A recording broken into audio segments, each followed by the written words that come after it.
Hey everybody, welcome back to another Senators Roundtable. I'm your host Jacob Billington, joined by Paul Quinney and Dayton Reimer as usual. And before we get into anything, we have a list of topics right here, but we're recording this about halfway through the Ottawa-Montreal preseason game, and I just want to rant a little bit about why the preseason rules are absolutely ridiculous. In the last game that Montreal played, obviously they lost David Reinbacher for 5 to 6 months, Patrick Laine for 2 to 3 months.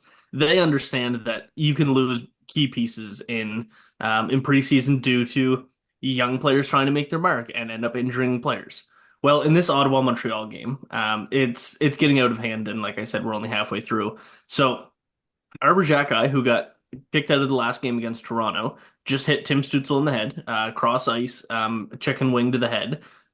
It's he got a 5-minute game again. Brady Tkachuk went after him. Brady Tkachuk is now in the locker room with an injury. And there has been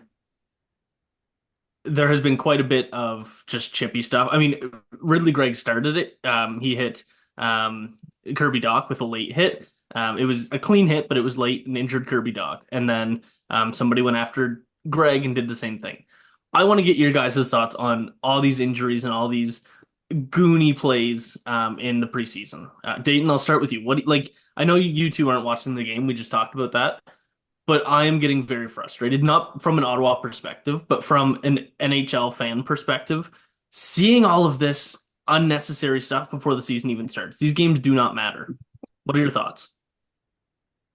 Yeah, I don't know if I'm quite as fired up as you are, but it does suck to see some of these guys, especially the young guys who are practically guaranteed a spot. David Reinbacher, I did not know he was out for 5 to 6 months. That is awful. Mhm. Like this was going to be his breakout season, or at least his rookie season, pretty much set as you know, going to play some significant minutes in Montreal. And now that's gone, and that's going to really hurt his development. It always does. I don't know if there's a single player who has, just bounced back like nothing's happened after a significant injury during their rookie season. Um, Hopefully he does, though. I just can't think of any good examples. The Line A one looked awful. Whether it was an intentional or not, that knee on knee, like the way his leg flipped, and I watched the Hockey Writers review of it, the replay, which I believe you put together there, I Jacob. did, yes. Yeah. The slow-mo on that hit was it I I verbally voiced like I couldn't help myself. I will have to look back on some of the stuff that's happened in this game. I being in Saskatchewan, unfortunately, don't get it. Gotta love those blackouts. At least last time I checked. Yeah, it's not great, and you don't need these guys like Arber Xhekaj who seems to be making another mess of this game, um, going out and taking out guys for the rest of the season. That's not helpful for anyone. Like I think we kind of found out last season he didn't really have a place on the Canadians, right? I think he Yeah. spent a good chunk of time in the minors because he was he wasn't good enough for the Canadians last season. Yeah, that's pretty telling, eh? Yeah. Paul, So what are your thoughts on all this preseason antic stuff? We were just talking and you referenced Todd Bertuzzi with the Xhekaj incident against the Leafs, and now he's headhunting. Like, it's just ridiculous. Why are players like Arber Xhekaj going after Tim Stützle? Well, I mean, the line A hit. I looked at that several times, and frankly, I mean, it was an awful hit. The way line A's knee buckled under it and bent back, but I don't think it was a dirty hit. I don't think it was intentional. Um, but then, Arbor takes then the liberty to go and assault another player, a la Todd Bertuzzi. And he's back tonight. I frankly, I just don't know what to do about you can call the rules or then you can get into suspensions after certain incidents. That may be something that Jack I should have been suspended for. But when you say we need to change the rules, I hear you, Jacob, but to what? Like, what rules would you introduce that? So right now for a preseason game, every team is obligated to have eight NHL veterans. I don't know exactly how they describe that. I think it's minimum 100 games, or maybe it's 70 or something like that. But you need to have eight of those players in your lineup. And so in the first couple games of the preseason, when it's a full ECHL team trying to make their impact, why do you need to have Claude Giroux out there? Why do you need to have Artem Zub out there and Thomas Chabot? And like, I just don't understand. 82 games is a long season. Players need time to get ready for that. They need to get up to pace. Preseason is a great thing. I just don't think one, the Senators play eight preseason games, seven or eight each year. That's unnecessary. Give them four games. You already have the prospect tournament. You already have training camp. It, I understand the want for players to try and make their mark. Like obviously we're seeing in preseason with Ottawa right now. Yan Yannick, we're going to talk about him quite a bit. He's making a great impression. I don't mind seeing a couple of those guys. I don't mind seeing Arber Xhekaj and Michael Pezzetta. I don't mind seeing them battling for a spot. But a whole roster full of them, that's where I have the problem. And I just think it needs to be cut to three or four games. Let players just get up to the pace, and that's it. It shouldn't be a full thing battling for spots. That should be what training camp is for. Find some stuff to do in training camp. But it's already a long season. We've seen so many injuries this offseason or this preseason. Even Drew Doughty, the freak Yeah. accident, nobody did anything wrong, but now Drew Doughty's out until February. I don't like the way preseason is right now. But you may need to have to introduce changes to the waiver rules, right? Because if you're only going to go a few games, you're not going to get a true reading on your prospects, which then you'd want to be able to bring them back and forth between the AHL and the NHL to take a look at what you've really got on your hands with some of these prospects. But you're limited to some extent, at least, by the waiver rules, right? To put them down, you've got to waive them in certain cases. You may have to look at changing those rules with the goal of allowing NHL clubs to assess their prospects without the risk of losing them. Yeah, I don't know the solution. I just know that there needs to be one. I don't get paid enough to come up with the solution. I just know enough to say that, listen, this isn't working. Things Yeah. things need to be different. All I right. will mention, just for the viewers who may have seen me make some ugly reactions, I pulled up the clip on on Twitter of at least Xhekaj hitting Stützle. That is disgusting. That was unnecessary. And I can see why you're fired up by that, Jacob.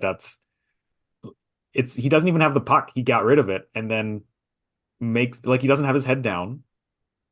And he got the five in a game for interference, not even head contact, which I think based on camera angles, it's hard to see if it was the elbow or the Stutzel stick that hits him in the face. But True. Yeah. either way, it was the chicken wing that come up that caused all that. Yeah. He I aims know for the that head.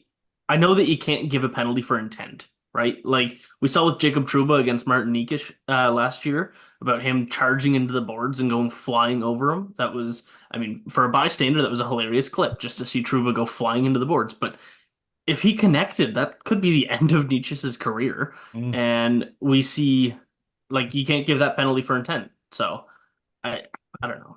yeah. But I don't want to go too far off on a tangent here, but look, that's hockey culture. A lot of fans would say, "Hey, man, that's the game. That's you play it hard, you play it tough, you play it fast, and if you can't take that, you shouldn't be in the league." Where do you start changing that? Yeah, it's well, hockey culture is toxic. yeah. Hard, tough, and fast is fine. Xhekaj's play specifically, and I'm sure several others, were not hard, tough, and fast. They were dirty and cheap. That is someone targeting somebody in a spot of vulnerability because he can. That's a bully. That's a bad guy, right? Yeah. You don't throw the elbow at someone's head um, just because, oh, well, it's there. I might as well. Like that's not tough, hard, fast hockey. That's a bonehead play. Yeah, You could have I would have loved to see a big open ice hit, and those are fine, right? Stützle made a move to avoid the hit. And then if he takes it right in the chest, yeah, that hurts. That stops him. You maybe get a 2-minute penalty because he's probably going to go down pretty hard. I have no problem with that. But and especially with the Cedric Pare stuff, I'm very shocked at the $3,000 fine for Xhekaj and not a lot more. I think he would have gotten a bigger punishment from his from his manager at Costco than he did from NHL player safety. So, yeah, I don't want to spend too much more time on Yeah, this. fair. Paul, did you have a last thought there?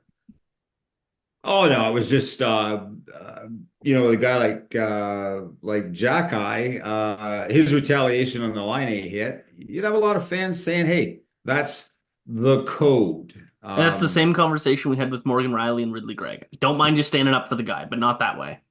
But the code, I'd love to get a copy of the code. You must be able to buy it at Amazon. I've never seen Yeah. it, the code, Or but Costco. yeah, or Costco. And the So code seems to always work in favor of whoever is using it. Yeah. yeah, of course. All And right. yeah. Sorry, Paul. No, I Uh, was just going to say, it's seems to be the code seems to be something only Canadians understand, because I right. don't see it from Europeans and other nationalities. But Yeah. uh, All right. So we've got two forward spots left in the lineup. Right now, among those battling for it, Noah Gregor, Zach McEwen, Yan Yannick, Zach Ostapchuk, Adam Gaudette, and I forgot to write him down, but Matthew Highmore. I keep forgetting that he's in camp. I forgot about him a couple times, and I apologize. It's just he hasn't really been in these conversations, but he's been a pretty regular player in the Senators lineup. So I want to get your thoughts on who you think are going to be the two players to make the lineup. I will add that Adam Gaudette has a goal and an assist in this game already, so looking pretty good for him. Yan Yannick was kind of getting into it with every single player on the Montreal Canadiens at the end of the first period. Very good for him. So, Paul, I'll start with you. Which two players do you think have earned the final two forward spots? well, I wrote a piece maybe 10 days ago, and at that time I said there's only one spot open on the forward lines. So uh, that spot, I had McEwen's slotted in there. I'd say that one will go to Gaudette. And, he's got 220 NHL games to his credit with four different teams. He's got the experience. He led the AHL in goals last year. Yeah, exactly. So I think you'd have to give it to him. I'd slot him in where McEwen is, and then at center, I'd give the nod to Yannick or Jenick, however you pronounce his name. Unique. I believe it's unique. Unique. Okay, all Yeah. right. Learn something every day. My check is wanting. So, but anyway. Yeah, I give it to him. Stopchuk, no knock on him, but he's young. He's 21, and I'm not convinced based on the 7 games that he played last year that he's quite ready for prime time. All right. Dayton, do you have anything to add there? Do you have the same Um, names or? yeah, I think Yannick has definitely earned it. I would also give it to Gaudette. I think he has shown that he is probably the fourth best center in Ottawa right now. I do like Ostapchuk. I think he's been doing fine. I think there are parts of his game that definitely need another year of development in the minors. Um, we're seeing already that Gaudette has that offensive edge. He is also doing very well in the faceoff dot. I think McEwen, if he was even in this conversation, he's not really adding anything extra. And I was basing all of my decisions before this game, so I was looking at some advanced stats. Yannick and Gaudette kind of check all the boxes for like an all-around guy who can contribute, in small doses with minor or with small minutes, right? They're filling in exactly how you need them to. And they have a little bit of that experience to do that. So I'm comfortable with them getting it and then waiting on Ostapchuk. I think Gregor's been not great, but we can talk about him later. See, I like Gregor. He's my pick for the wing spot. I love his Okay. speed. And you know what? He has not been fantastic throughout the preseason, but I think that he's been good enough. He brings more speed than I think anybody on the Senators outside of maybe Tim Stützle. And he's so versatile. He's one of those players that like when Brady Tkachuk is um gone for 2, 5, and a 10 for instigating or something, which is probably going to happen 34 times. Um, He's a player that can slot in on that top line beside Claude Giroux and Tim Stützle. Not because he has the skill to replace Brady Tkachuk. He just has the speed to keep up with them, and he is smart. He is a good player. And I think that that versatility is something that's really valuable to a team really trying to take the next step. And he's fine on both sides of the puck. He's not superb defensively. He's not incredible offensively. He's just a fine player. But I think his versatility with his speed and his hockey IQ makes him a good pick for me. And I wrote a piece today about Yan Yannick. I put it out. So if you want to hear all my thoughts on why he should be the fourth line center, go check that out. But he's just done everything right, and so has Ostapchuk. Yannick has just been a step ahead. Mhm. Yeah, a little more mature, a little more experienced. A Yeah, couple of exactly. years in the AHL. Yeah. Yeah. And I mean, people forget 3 years ago, Yan Yannick had 47 points in 51 AHL games. Like it's been a pretty impressive career for him. He struggled in Phoenix or Arizona. Phoenix, wow.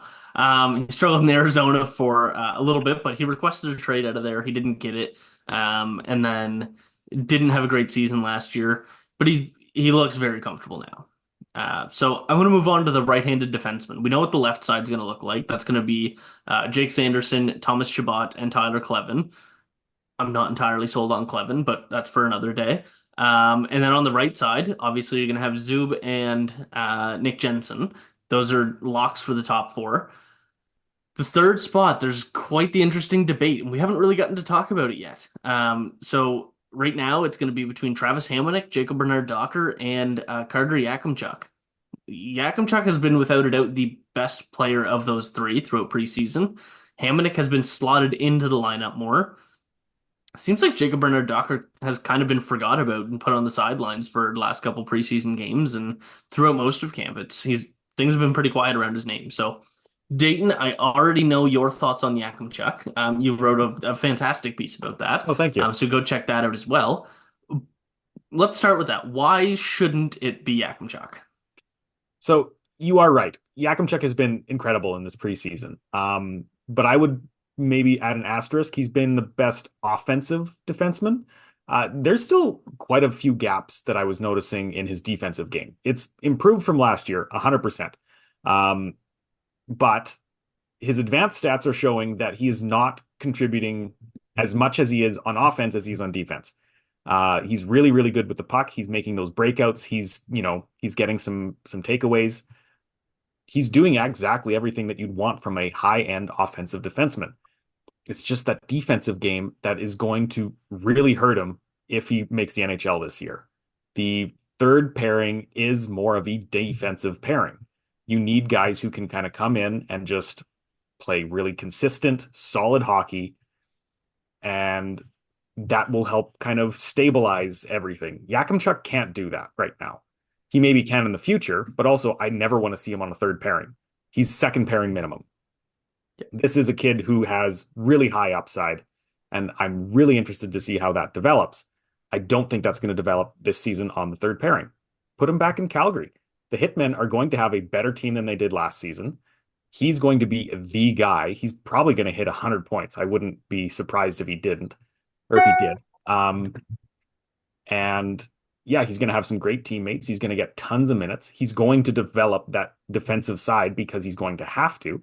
He's going to be put in a whole bunch of situations where he can make mistakes and it's not going to hurt too much. Yeah, I think he is going to be great. I don't want him in the NHL this year. I think that's going to hurt his development. So I'd give it to the guy who has been, working his way at developing that defensive side, who always had a better defensive side, Jacob Bernard Docker. He's more consistent. He's also more, he's got chemistry with Kleven. They played together in University of North Dakota.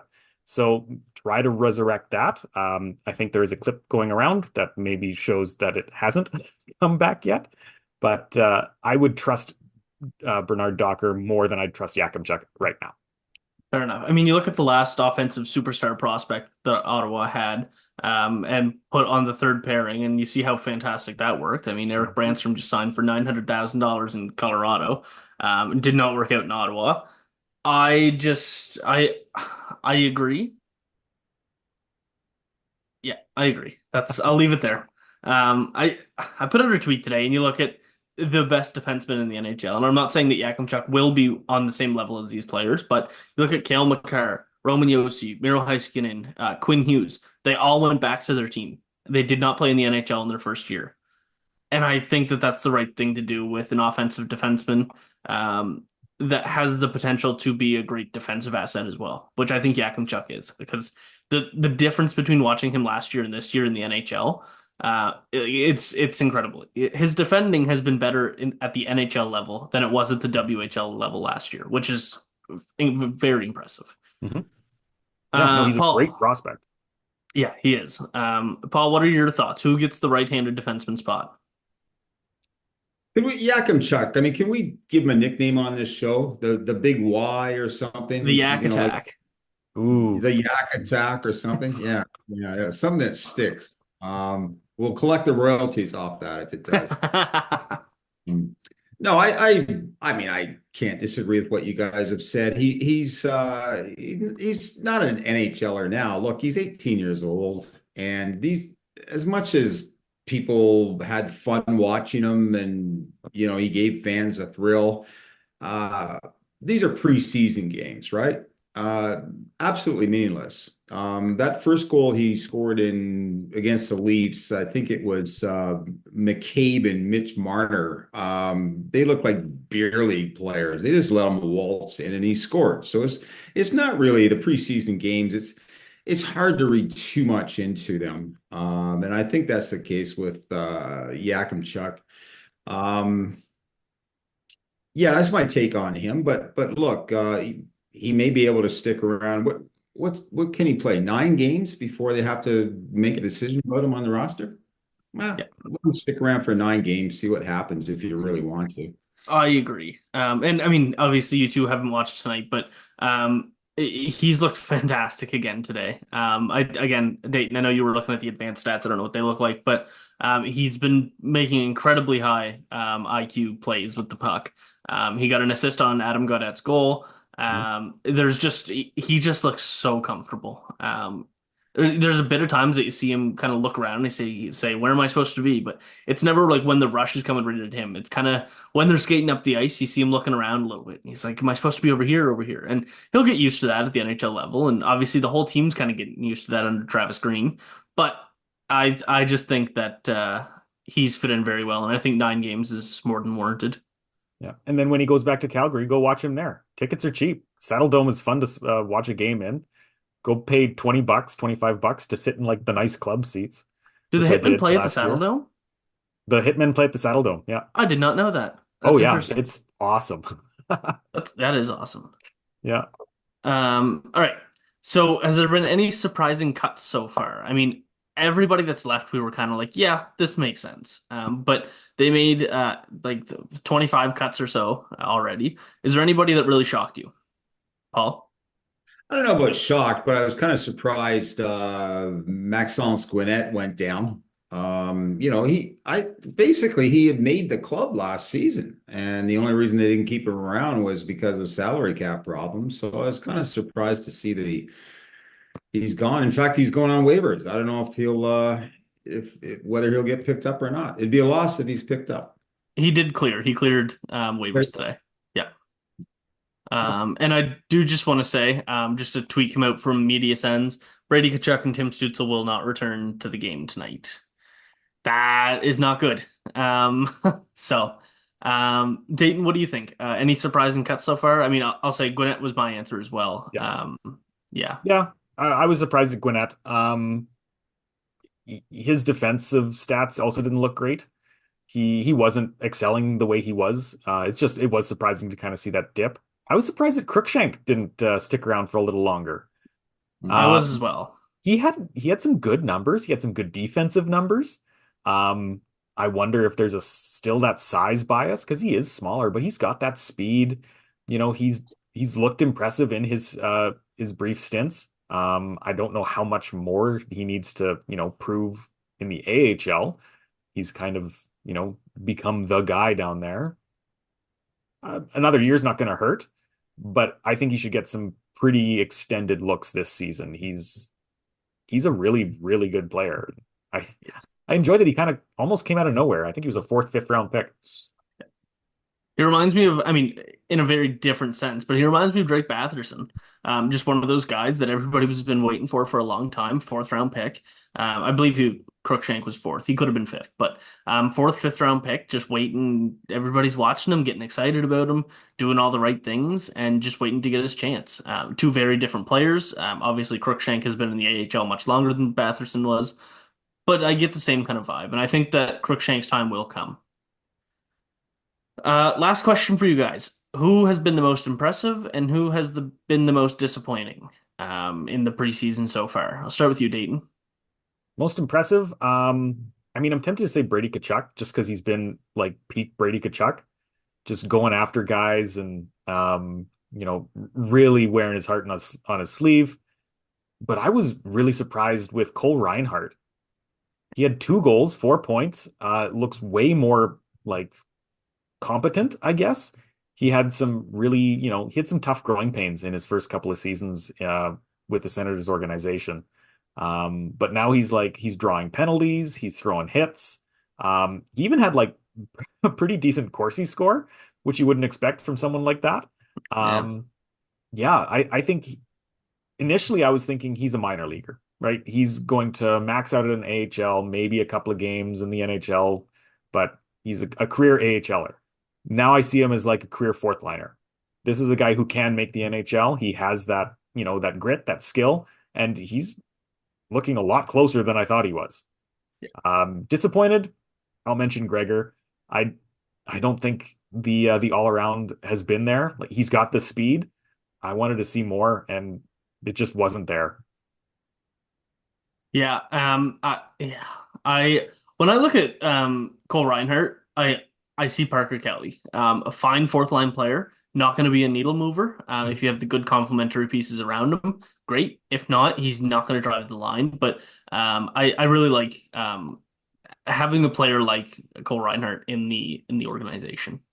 Paul, most impressive, most disappointing. Hey, I'm going to give a shout out to Travis Green for most impressive. I know he's not a player, but he's behind the bench. But after that Buffalo game, he holding players accountable, piped right up, said there are a lot of guys here that just weren't good enough. They didn't do themselves any favor, and then he went and gassed 20 of them. So he got his message across. And then on a goaltending theme, disappointing for me was Sogard because I thought this could have been a real opportunity for him to prove that he's a bona fide number 2. And that's important because Forsberg just has not been impressive in this camp. And any way you look at it, I know everybody's happy, all marks between the pipes, but he can only play 60 games at most. So the Senators are going to have to ride Forsberg for 20 or 30. And I don't know how that's going to work out. If the Senators go 16-20, I'm happy with that. But you're going to be biting your nails on Forsberg. You never know what you're going to get. Yeah. Well, just do the 90s thing again. Play him for 80 games. Yeah, why not? Yeah. Marty did it. Marty Brodeur, Dominic Hasek, Patrick Roy, Linus Ullmark. Why not? Yeah. Glad you're not my coach, Dayton. Jeez. Real hard house here. All right. So that's going to wrap things up for today. Preseason is getting ready to wrap up. By this time next week, when we're doing our next episode, we'll know how everything's going to look for opening night. I believe our next episode is 2 days before opening night. So we'll have a really good idea of what things look like and see where we can go from there. So thanks everybody for tuning in. Dayton, Paul, thanks for joining me. And we will see you all next time.